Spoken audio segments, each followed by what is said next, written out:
Hello दोस्तों, मैं मनोज कुमार। आज हम कक्षा 10 के विज्ञान में चैप्टर जो प्रकाश चल रहा है उसका हम वीडियो नंबर 3 लेकर के आए हैं, मतलब भाग 3 लेकर के हम आए हैं। और आज हम इस भाग 3 में पढ़ेंगे कि दर्पण क्या होता है, what is mirror, and how many kinds of mirror are found. मतलब कितने प्रकार के मिरर होते हैं, कितने प्रकार के दर्पण होते हैं। इन सारी चीजों के बारे में आज हम नई ऊर्जा के साथ इस वीडियो में देखेंगे कि दर्पण क्या होता है। ठीक है, तो देखा जाए। दर्पण दर्पण दर्पण को अंग्रेजी में हम लोग मिरर कहते हैं, MIRROR। दर्पण को अंग्रेजी में हम लोग मिरर कहते हैं। देखा जाए, मान लीजिए कि मेरे पास कोई एक कांच का प्लेट है, समतल प्लेट है। ये कांच का समतल प्लेट है। थोड़ा इसको लंबा बना दें। ये है, ये मेरे पास एक कांच का समतल प्लेट है। अगर हम इसको जो है ऐसे कर दें, देखा जाए, जैसे मान लीजिए ये कोई कांच का समतल प्लेट है, इसको अगर हम ऐसे कर दें, ऐसे ही, ऐसे ही, ठीक, बेटा ये प्लेन है, ये समतल है। अगर हम इसको इस कांच के समतल प्लेट को ऐसे कर दें, तो करने के बाद इसके एक पृष्ठ को अगर हम लाल ऑक्साइड से लेप चढ़ा दें, तो हमारा दूसरा वाला पृष्ठ परावर्तक पृष्ठ बन जाता है और इसी निकाय को दर्पण कहते हैं। ठीक, अरे भाई ये आपका प्लेट है समतल। अगर हम इसको ऐसे कर दें और करने के बाद चाहे इस तल को चाहे इस तल को, मान लेते हैं कि हम इस तल को पारा से या लाल ऑक्साइड से लेप चढ़ा देते हैं, तो हमारा दूसरा वाला तल परावर्तक पृष्ठ बन जाता है और इस पूरे निकाय को, इसी पूरे निकाय को दर्पण कहते हैं, मिरर कहते हैं। ठीक है, तो देखा जाए, इसको अगर हम ऐसे कर दें तो ये ऐसे हो जाता है, ये ऐसे हो जाता है। ठीक है, इसके बाद हम इसके एक तल को लाल ऑक्साइड या पारे से कलई कर देते हैं या पॉलिश कर दें, तो इसका दूसरा वाला ये इसका दूसरा वाला पृष्ठ परावर्तक पृष्ठ बन जाता है। परावर्तक पृष्ठ या तल बन जाता है। इसी पूरे निकाय को, इसी पूरे सिस्टम को दर्पण कहते हैं। तो इसकी परिभाषा क्या हुई, क्या हुआ?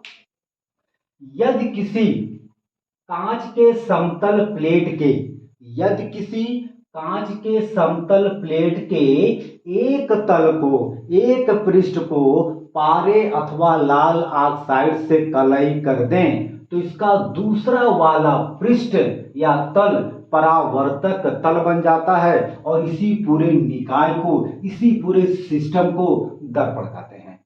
तो परिभाषा हम लोग अपने शब्दों में लिख सकते हैं। देखा जाए, लिख दें, यदि किसी कांच के, ये आपका हो गया बेटा दर्पण, यदि किसी कांच के समतल प्लेट के एक तल को पारा अथवा लाल ऑक्साइड से कलई कर दें, कलई कर दें या पॉलिश कर दें, या पॉलिश कर दें, तो इसका दूसरा तल परावर्तक तल बन जाता है, तल बन जाता है। इस निकाय को इस निकाय को दर्पण कहते हैं, दर्पण कहते हैं। ठीक। अब देखा जाए दर्पण कितने प्रकार के होते हैं। How many kinds of mirror are found. तो दर्पण कितने प्रकार के होते हैं। तो दर्पण आकृति के अनुसार, आकृति के आधार पर दो प्रकार के होते हैं। एक होता है समतल दर्पण और एक होता है गोलीय दर्पण। तो अब हम इन दोनों अलग अलग दर्पणों के बारे में बहुत ही कंसेप्ट तरीके से, बहुत ही अच्छे ढंग से पढ़ेंगे, समझेंगे, देखेंगे। तो आप बेटा पहले इसको नोट करिए, फिर हम आगे चलते हैं।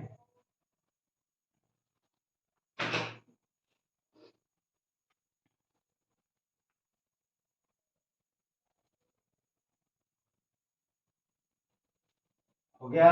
चलिए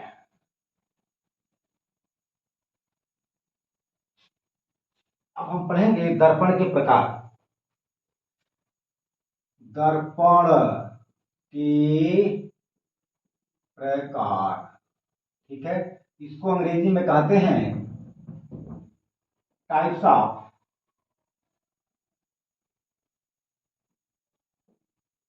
ऑफ, मिरर।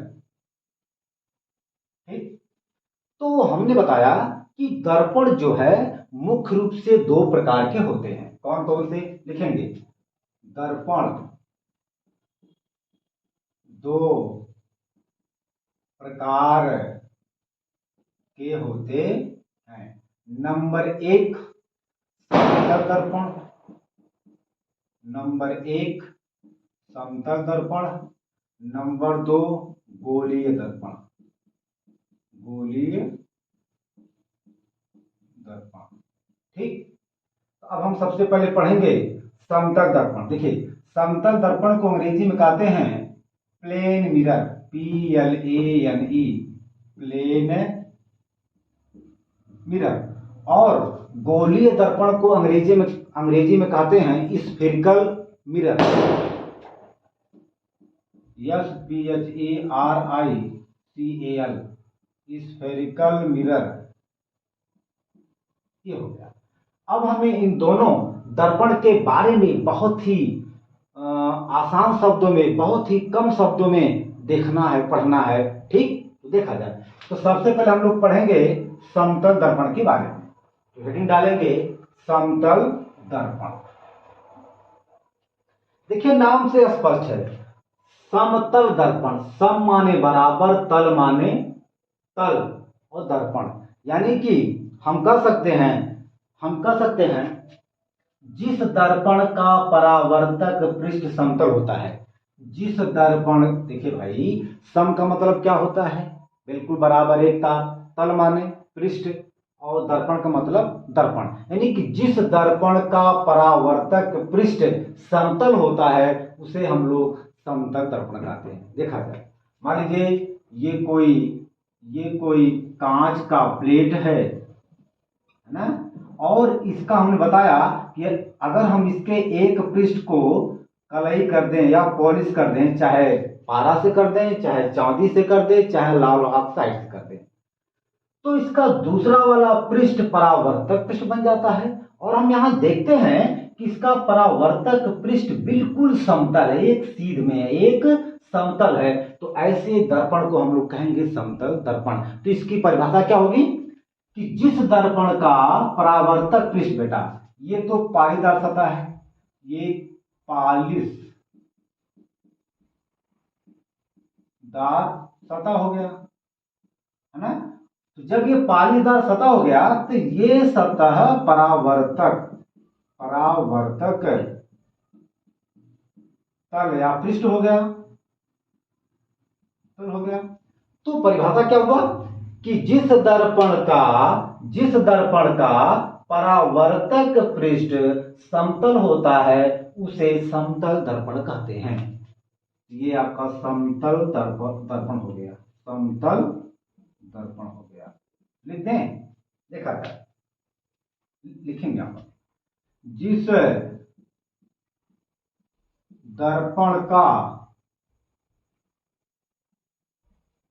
जिस दर्पण का परावर्तक पृष्ठ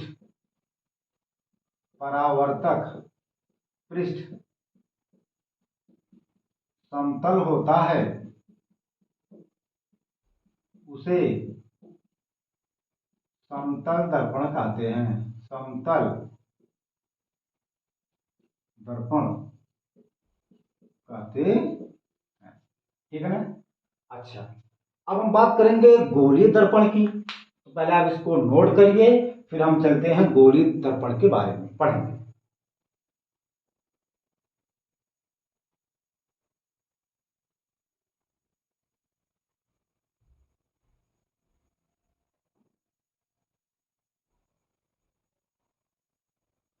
हो गया बेटा, हो गया, चलें, ओके। अब हम पढ़ेंगे गोलीय दर्पण, स्फेरिकल मिरर। देखा जाए नंबर 2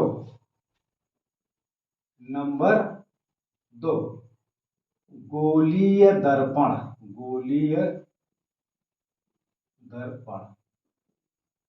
इसको अंग्रेजी में कहते हैं स्फेरिकल मिरर। स्फेरिकल SPHERICAL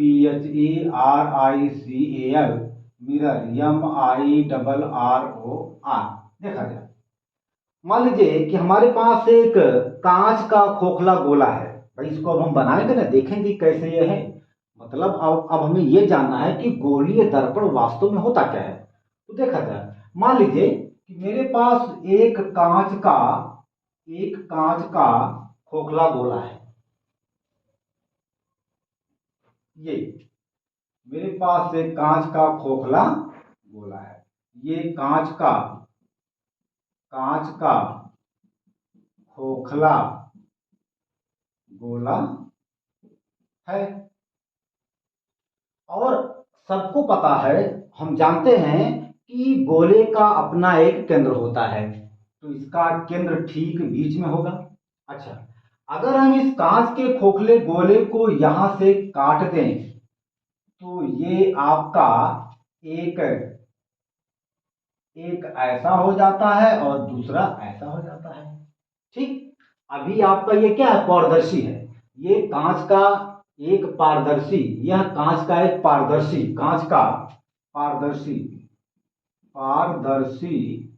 खोखला गोला है। यह कांच का पारदर्शी खोखला गोला है। बेटा, पारदर्शी मतलब क्या होता है कि जिस वस्तु के हम आमने सामने वस्तुओं को देख सकते हैं, ठीक है ना, जिस वस्तु के हम आर पार वस्तुओं को देख सकते हैं, उसे हम लोग कहते हैं पारदर्शी वस्तु। तो ये हमारा कांच का एक पारदर्शी खोखला गोला है। अगर हम इसको यहां से काट देते हैं तो हमें काटने पर ऐसा चित्र या ऐसा हमको जो है टुकड़ा प्राप्त होता है। अगर हम इसके किसी एक पृष्ठ को लेप कर दें, कलई कर दें, मान लेते हैं हम इसको यहां से कलई कर दें, तो इस निकाय को गोलीय दर्पण कहते हैं। तो देखा गया, यदि हम कांच के पारदर्शी खोखले गोले को काट दें और काटने के बाद इसके किसी एक तल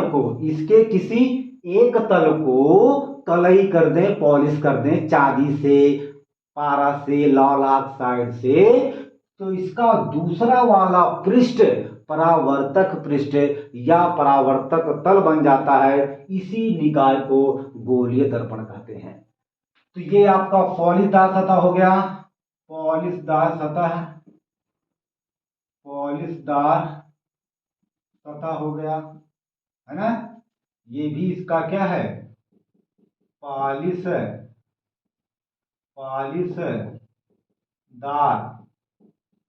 सतह हो गया। और ये इसका क्या हो गया, परावर्तक पृष्ठ हो गया, परावर्तक तल हो गया।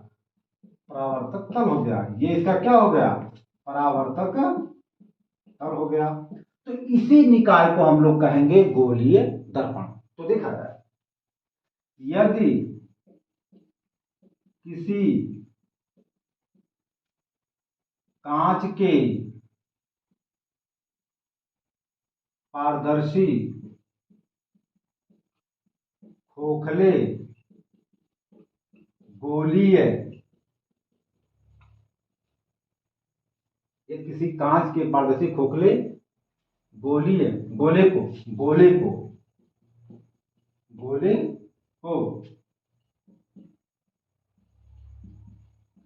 काट कर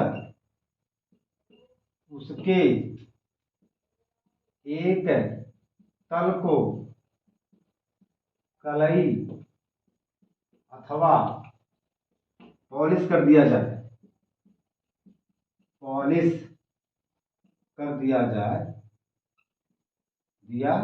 जाए, तो उसका दूसरा तल परावर्तक तल बन जाता है। इस पूरे निकाय को गोलीय दर्पण कहते हैं।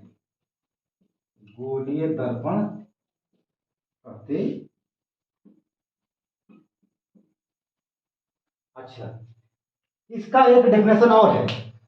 जिस कांच का या जिस दर्पण का परावर्तक तल गोली होता है, देखिए बेटा ये गोली है और ये गोली है ना, तो जिस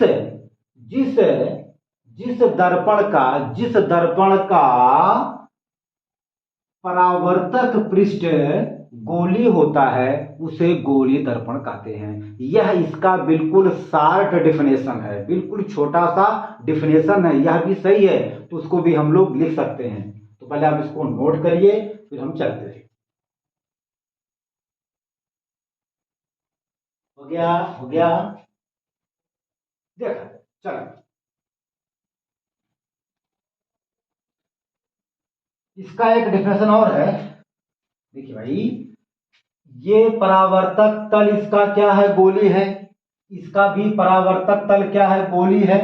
तो हम कह सकते हैं कि जिस दर्पण का परावर्तक तल गोली होता है उसे गोलीय दर्पण कहते हैं। तो देखा जाए,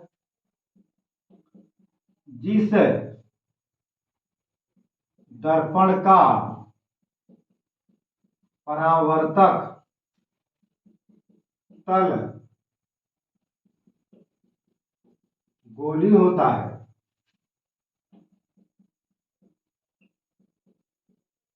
उसे गोलीय दर्पण कहते हैं। देखा जाए बेटा, गोलीय दर्पण भी दो प्रकार का होता है। गोलीय दर्पण दो प्रकार का माने गोलीय दर्पण भी दो प्रकार का होता है। एक होता है उत्तल दर्पण और दूसरा होता है अवतल दर्पण। तो अब हम इन उत्तल दर्पण और अवतल दर्पण के बारे में ठीक अलग अलग ढंग से, अलग अलग तरीके से, आसान शब्दों में पढ़ेंगे। तो पहले आप इसको नोट करिए, फिर हम चलते हैं।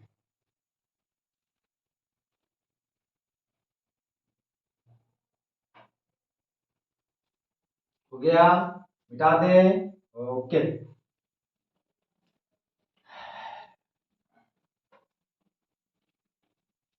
अब डालेंगे हेडिंग गोलीय दर्पण।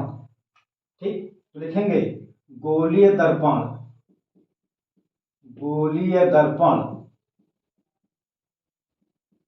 भी दो प्रकार का होता है। नंबर ए, उत्तल दर्पण। नंबर बी, दूसरा मतलब अवतल दर्पण। उत्तल दर्पण को अंग्रेजी में कॉन्वेक्स मिरर कहते हैं। कॉन्वेक्स मिरर,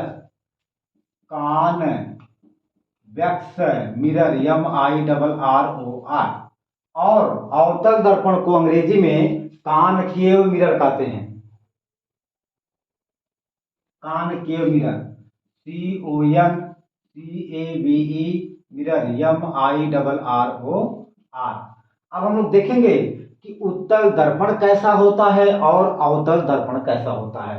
दोनों के बारे में हम लोग जो है अलग अलग ढंग से, अलग अलग तरीके से पढ़ेंगे। तो सबसे पहले हम लोग पढ़ेंगे उत्तल दर्पण के बारे में। देखा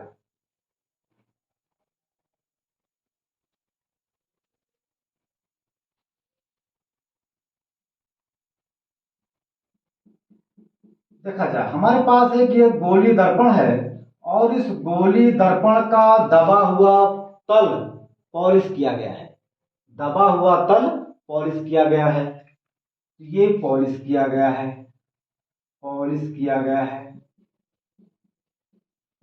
पॉलिश किया गया है।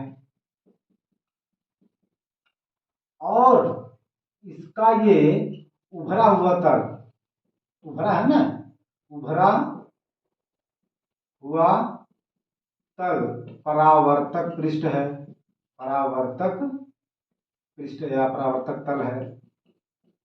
तो हम यहां से एक परिभाषा बता सकते हैं कि जिस गोलीय दर्पण का उभरा हुआ पृष्ठ परावर्तक पृष्ठ होता है, जिस गोलीय दर्पण का उभरा हुआ पृष्ठ, ये वाला उभरा हुआ पृष्ठ या उभरा हुआ तल परावर्तक तल होता है, उसे उत्तल दर्पण कहते हैं। ये आपका हो गया उत्तल दर्पण। ठीक, तो इसकी परिभाषा क्या होगी? जिस गोलीय दर्पण का, जिस गोलीय दर्पण का उभरा हुआ तल परावर्तक तल होता है, परावर्तक तल होता है, उसे उत्तल दर्पण कहते हैं। ठीक है बेटा। अच्छा, अब आप इसको पहले नोट करिए, लिखिए, तब हम आगे चलते हैं। हो गया? ओके, मिटा दें। ओके, अब दूसरा वाला हमारा है, दूसरा वाला हमारा है नंबर बी, अवतल दर्पण। इसकी अंग्रेजी होती है कॉनकेव, CONCAVE, कॉनकेव मिरर। ठीक है, देखा जाए, अगर हम इसके उभरे हुए तल को पॉलिश कर दें, चाहे लाल ऑक्साइड से कर दें, चाहे पारा से कर दें, चाहे चांदी से कर दें, तो इसका दबा हुआ पृष्ठ परावर्तक पृष्ठ बन जाता है। तो इसका दबा हुआ तल परावर्तक तल बन जाता है ना। ये पॉलिशदार सतह हो गई, पॉलिशदार सतह बन गया हमारा। और ये दबा हुआ, दबा हुआ परावर्तक तल बन गया। तो देखा जाए, जिस गोलीय दर्पण का, जिस गोलीय दर्पण का दबा हुआ, दबा हुआ तल, दबा हुआ तल परावर्तक तल होता है, उसे हम अवतल दर्पण कहते हैं। तो देखा जाए, ये आपका हो गया अवतल दर्पण हो गया, अवतल दर्पण हो गया। तो लिखें, जिस गोलीय दर्पण का दबा हुआ, दबा हुआ तल परावर्तक तल होता है, उसे उसे अवतल दर्पण कहते हैं। नोट कर, देखा जाए,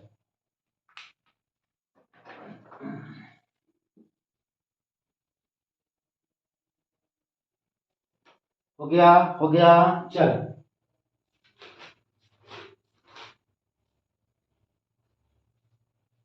हो गया, देखा जाए। अब हम चलेंगे दर्पण से संबंधित कुछ परिभाषा और इसके कुछ अन्य जो है भाग होते हैं, वे क्या होते हैं, देखा जाए। दर्पण से संबंधित, दर्पण से संबंधित कुछ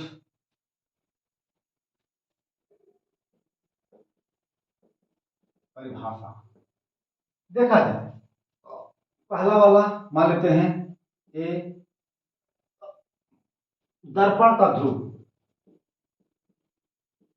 दर्पण का ध्रुव क्या होता है, यानी pole of mirror, pole of mirror.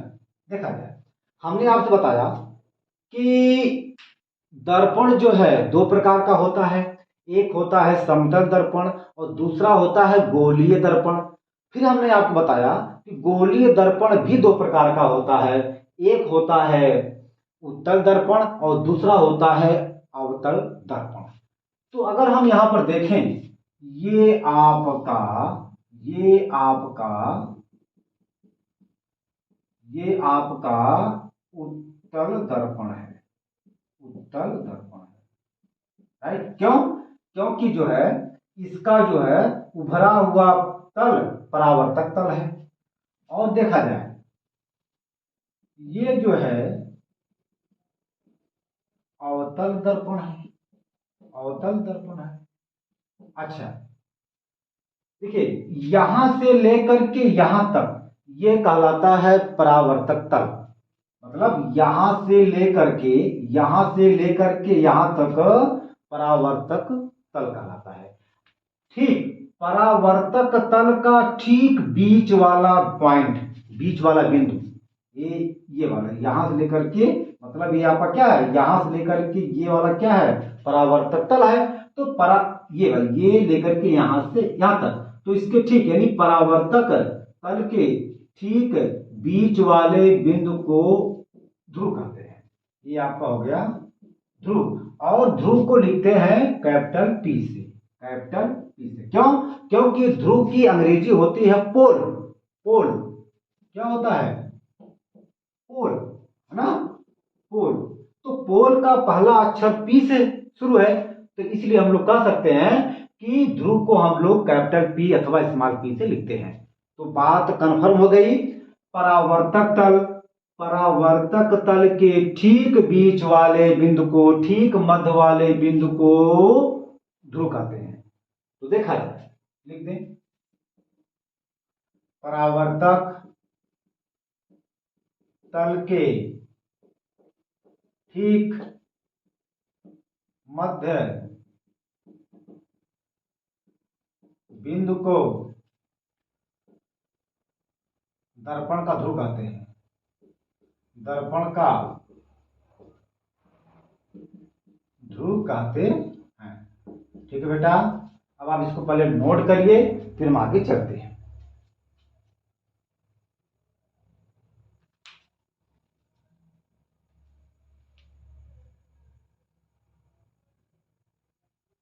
हो गया, चले, ओके। अब हम पढ़ेंगे वक्रता केंद्र क्या होता है, वक्रता केंद्र, दर्पण का वक्रता केंद्र क्या होता है, ये हम जानेंगे। देखा जाए, नंबर बी, वक्रता केंद्र, इसको अंग्रेजी में, इसको अंग्रेजी में कहते हैं centre, CENTRE, centre of curvature, CURVATURE। देखा जाए, अभी हमने आपसे बताया कि गोलीय दर्पण, गोलीय दर्पण दो प्रकार का होता है। मान लीजिए हम इसको यहां से पॉलिश कर दें, ठीक, ये देखिए,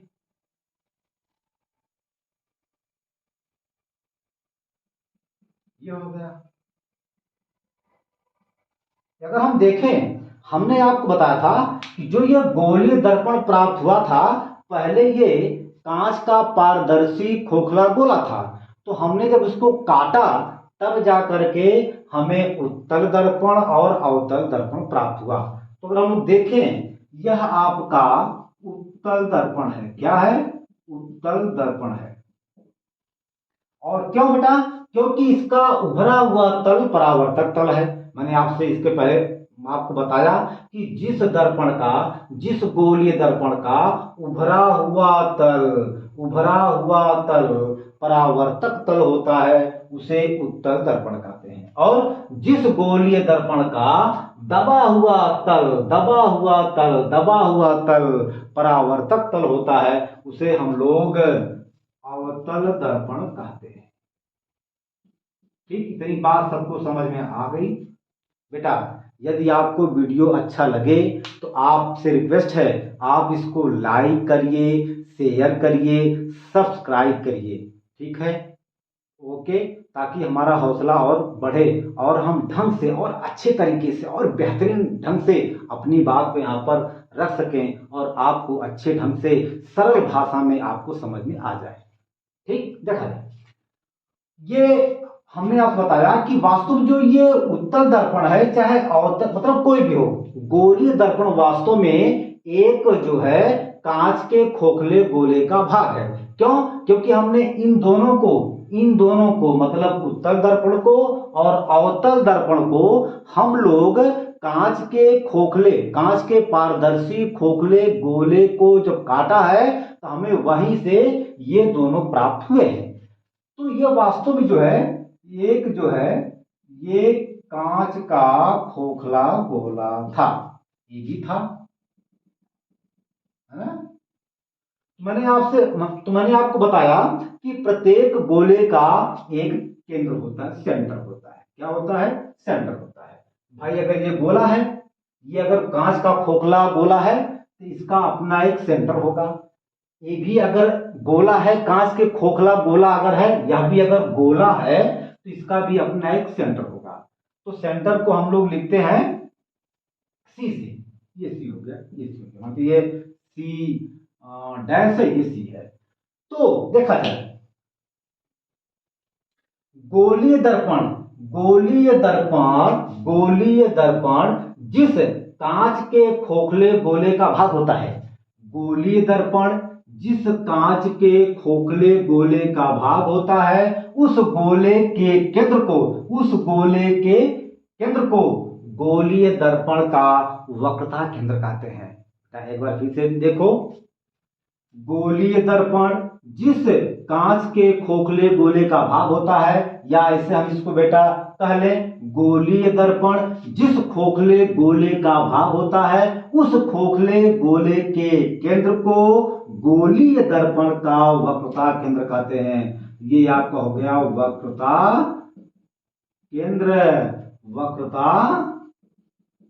केंद्र हो गया। अब हम इसको अगर यहां से मिटा दें, ये कंफर्म हो गया, यह जो है इसका वक्रता केंद्र हो गया। ठीक, अच्छा, तो देखा जाए तो अब हम लोग परिभाषा के रूप में लिख सकते हैं, गोलीय दर्पण जिस खोखले गोले का भाग होता है, उसी खोखले गोले के सेंटर को, केंद्र को, उस गोलीय दर्पण का वक्रता केंद्र कहते हैं। तो देखा जाए, लिखा जाए, गोलीय दर्पण जिस कांच के खोखले गोले का भाग होता है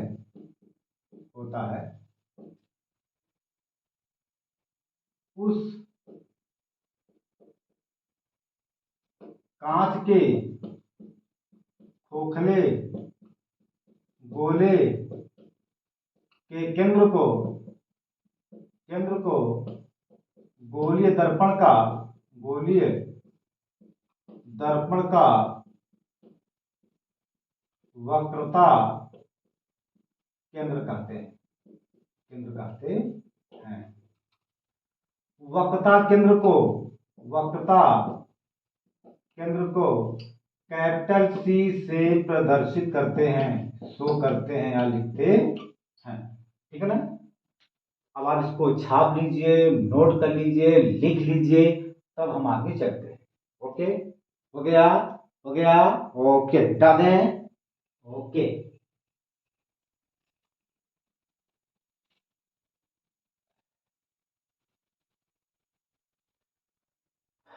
एक और आता है, वक्रता त्रिज्या क्या होता है। वक्रता त्रिज्या, इसको अंग्रेजी में कहते हैं centre sorry radius of curvature. Radius, RADIUS, radius of curvature, CURVATUR। देखा जाए, हमने आपसे बताया कि यह इसका पोल होता है, ये इसका पोल होता है, ठीक। ध्रुव होता है, मतलब ध्रुव होता है। अगर हम वक्रता केंद्र को ध्रुव से मिला दें, ये तो यही दूरी, मतलब वक्रता केंद्र और ध्रुव के बीच की दूरी को वक्रता त्रिज्या कहते हैं। एक बार बेटा फिर से देखिए, वक्रता केंद्र और ध्रुव के बीच की दूरी को वक्रता त्रिज्या कहते हैं। ये आपका हो गया वक्रता त्रिज्या, यहां से लेकर के ये और यहां से लेकर के ये क्या है, वक्रता त्रिज्या हो गया।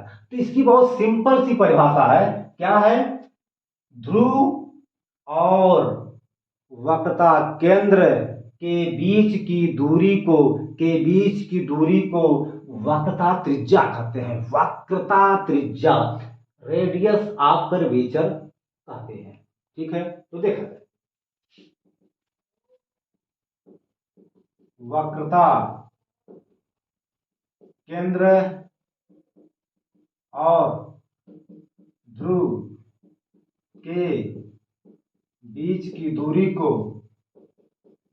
को वक्रता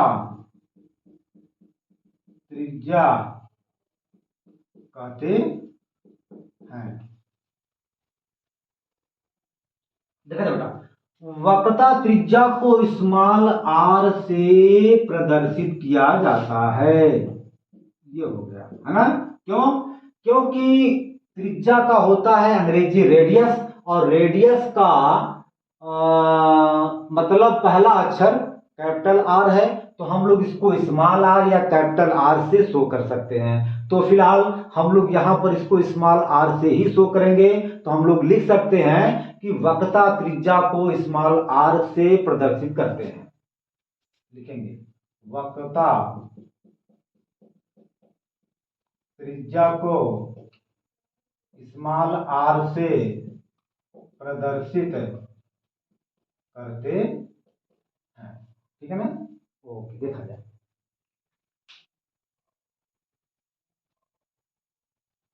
चलिए, हो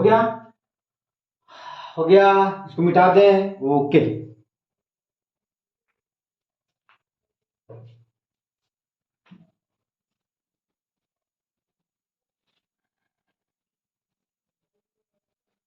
अब हमको पढ़ना है, मुख्य अक्ष पढ़ना है, डी सर,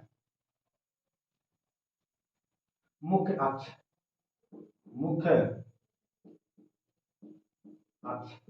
इसको अंग्रेजी में कहते हैं प्रिंसिपल एक्सिस, PRINCIPAN,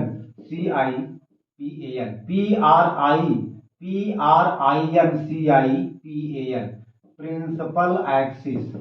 देखा जाए, अभी हमने आपको बताया कि गोलीय दर्पण दो प्रकार के होते हैं, राइट। मैंने आपको अभी बताया है कि गोलीय दर्पण दो प्रकार का होता है। एक होता है उत्तल दर्पण और दूसरा होता है अवतल दर्पण। तो देखा जाए, ये आपका उत्तल दर्पण है। क्यों? क्योंकि इसका उभरा हुआ तल परावर्तक तल है। और ये आपका अवतल दर्पण है। क्यों? क्योंकि इसका दबा हुआ तल परावर्तक तल है। मैंने अभी आपको बताया कि यहां से लेकर के यहां तक ये कहलाता है परावर्तक तल, यहां से लेकर के यहां तक ये कहलाता है परावर्तक तल।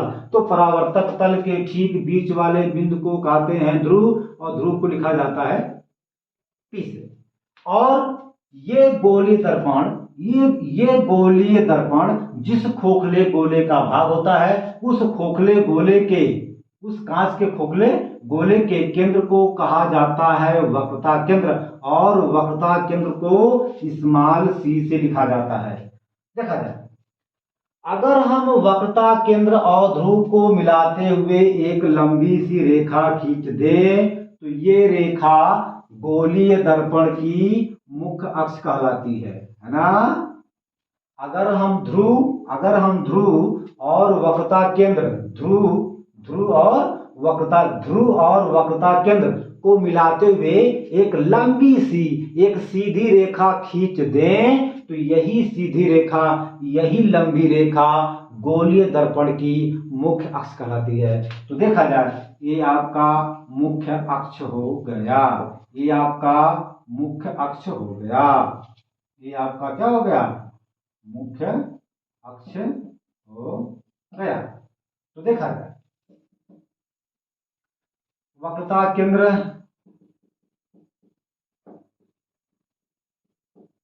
और ध्रुव को मिलाते हुए यदि वक्रता केंद्र और ध्रुव को मिलाते हुए एक लंबी सीधी रेखा खींच दिया जाए तो यह रेखा मुख्य अक्ष कहलाती है, मुख्य अक्ष कहलाती है। ठीक, अब आप इसको नोट करिए, फिर हम आगे चलते हैं। देखा जाए, हो गया बेटा? हो गया? इसको मिटा दें। ओके,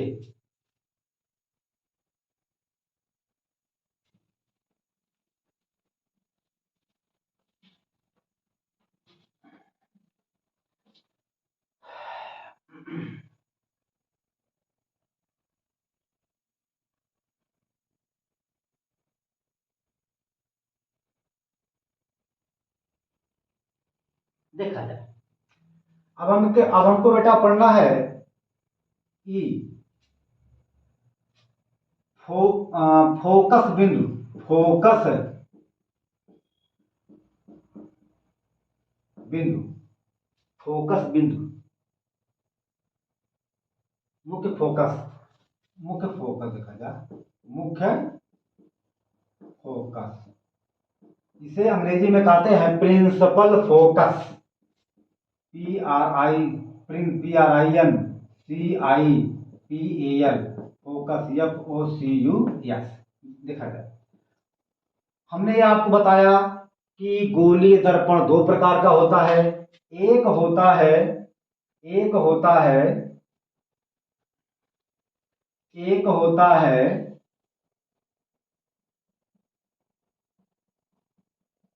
ये आपका अवतल दर्पण है, और ये आपका उत्तल दर्पण है। मैंने आपसे बताया कि जो है ये, इसका ये पोल होता है, इसका ये सेंटर होता है। अगर हम वक्रता केंद्र और ध्रुव को मिलाते हुए एक रेखा खींच दें, तो यह सीधी रेखा दर्पण की, गोलीय दर्पण की मुख्य अक्ष रेखा कहलाती है। बात वही यहां भी है, ये इसका वक्रता केंद्र है। अगर इसको हम मिलाते हुए ऐसे एक रेखा खींच दें, तो यह रेखा गोलीय दर्पण की मुख्य अक्ष रेखा कहलाती है। देखा जाए होता क्या है कि हम लोग जानते हैं, या मैं आपको बता दूं, प्रकाश की किरण को हमेशा, चाहे वो दर्पण हो चाहे वो लेंस हो, ठीक ना, हमेशा बाएं साइड से ही आपतित किया जाता है। प्रकाश की किरण को, प्रकाश की रेज को हमेशा बाएं साइड से ही दर्पण पर या लेंस पर डाला जाता है, आपतित किया जाता है। दूसरी बात, अगर किसी वस्तु का हमको प्रतिबिंब बनाना है, इमेज बनाना है, तो उस वस्तु को हमेशा दर्पण हो चाहे लेंस हो, उसके ठीक बाएं साइड ही रखा जाता है वस्तु को, ठीक है ना, फिर जाकर के हम लोग उसका प्रतिबिंब बनाते हैं। फिलहाल हमें यहां जानना है कि दर्पण का मुख्य फोकस है क्या। तो देखा जाए, हमने आपसे क्या बताया कि हमेशा प्रकाश की किरण को, हमेशा जो है दर्पण हो चाहे लेंस हो, हमेशा बाएं साइड से ही आपतित किया जाता है।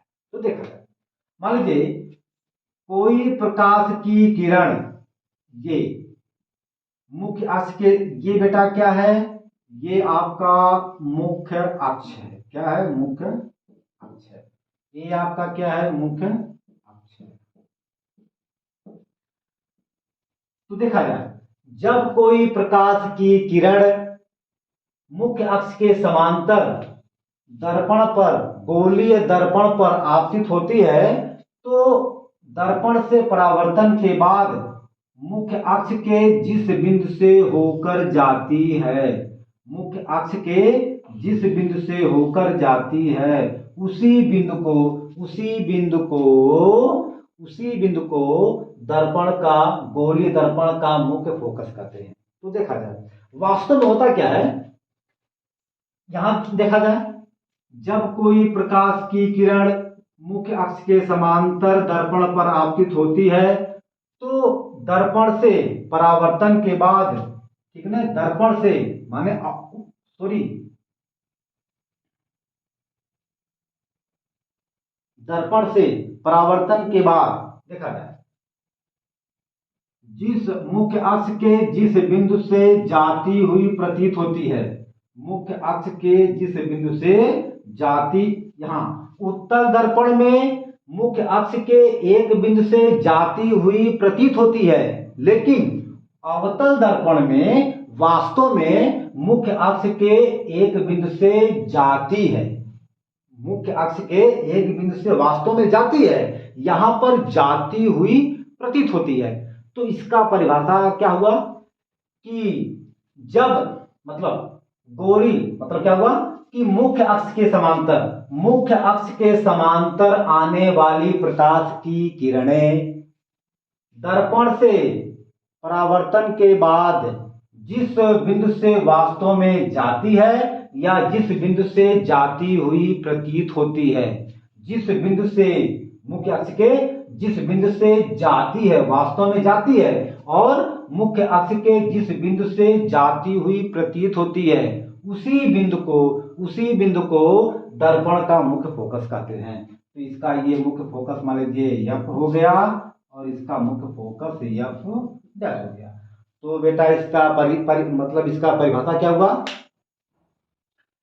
कि मुख्य अक्ष के समांतर आने वाली प्रकाश की किरणें दर्पण से परावर्तन के बाद, मुख्य अक्ष के जिस बिंदु से वास्तव में जाती है, अथवा जिस बिंदु से जाती हुई प्रतीत होती है, उसी बिंदु को दर्पण का मुख्य फोकस कहते हैं। तो लिखा है, मुख्य अक्ष के समांतर आने वाली प्रकाश की किरणें दर्पण से परावर्तन के बाद,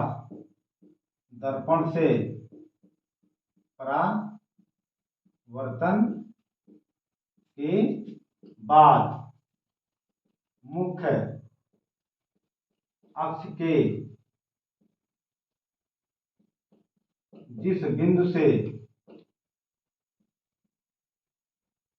जाती है अथवा जाती हुई प्रतीत होती है, उस बिंदु को मुख्य फोकस कहते हैं। मुख्य फोकस को कैपिटल एफ से लिखा जाता है, तो लिख लीजिए मुख्य फोकस को कैपिटल एफ से लिखा जाता है या शो किया जाता है। ठीक, आप इसको नोट करिए बढ़िया से, फिर हम आगे चलते हैं। ये आपका हो गया क्या, मुख्य फोकस। ये क्या हो गया, मुख्य फोकस हो गया। ठीक, अच्छा देखा जाए मुख्य फोकस और ध्रुव, मुख्य फोकस और ध्रुव के बीच की दूरी को फोकस दूरी कहते हैं। बेटा हम इसको नहीं लिखाएंगे, आप केवल इसको समझ लीजिए। मुख्य फोकस और ध्रुव, मुख्य फोकस और ध्रुव के बीच की दूरी को फोकस दूरी कहते हैं, और फोकस दूरी को कैपिटल एफ अथवा स्मॉल एफ से लिखा जाता है। ठीक, आज हम इस टॉपिक को यहीं पर अंत करते हैं। अब हम कल पढ़ेंगे कि जो है उत्तल दर्पण अथवा अवतल दर्पण के द्वारा प्रतिबिंब कैसे बनता है, मतलब प्रतिबिंब बनाने के लिए कौन कौन से नियम होते हैं, ये हम अगले वीडियो में पढ़ेंगे। धन्यवाद।